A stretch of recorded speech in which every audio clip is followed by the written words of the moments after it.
morning to all the medias, all the public who came here in a big crowd to come and support.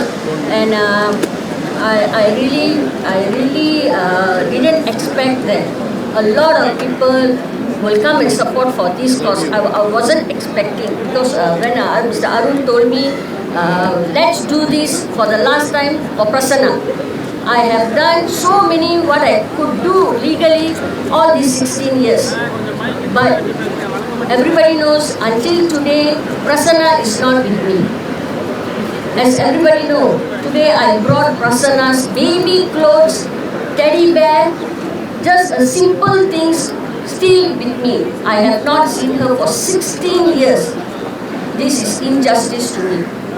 I have fought legal battle for almost 16 years and the battle is still going on. When is this going to stop? When I am going to see Prasanna?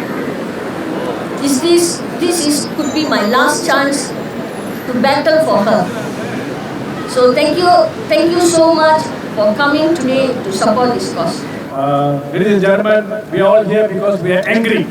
We are angry because it has taken more than 16 years and we cannot see results. People, if you are not satisfied, you go to court. Why you go to court? Because you are not happy.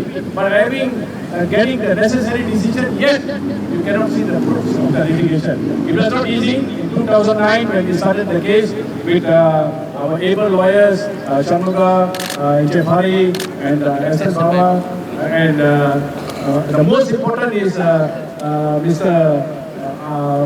Dato Vaiti Lingam, who actually called me one day and said, look, Pula, can you take this case? I had no hesitation. It was tough, the jury has gone through. But then you may also think, I'm also in the government, right? Why am I here?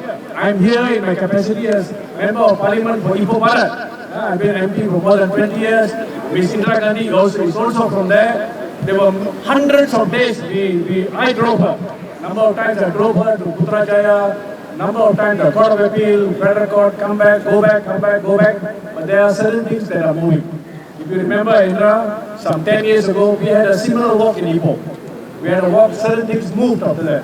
We had a justice for Indira Gandhi and Prasanna, and that time the women group all joined us. It also matters to us, and we are very grateful that it has gone through so much. But to me, as a lawyer, I think there are two things that are very important and so glaring. Number one, when the person who is accused, the fugitive who is on the run, if he can collect Sara, if he can collect really monies, Manadia. The government cannot say they cannot locate. I'm sure there are mechanisms. There are mechanisms. I hope he can be found immediately, arrested and brought to justice. Pulangkan Prasanna!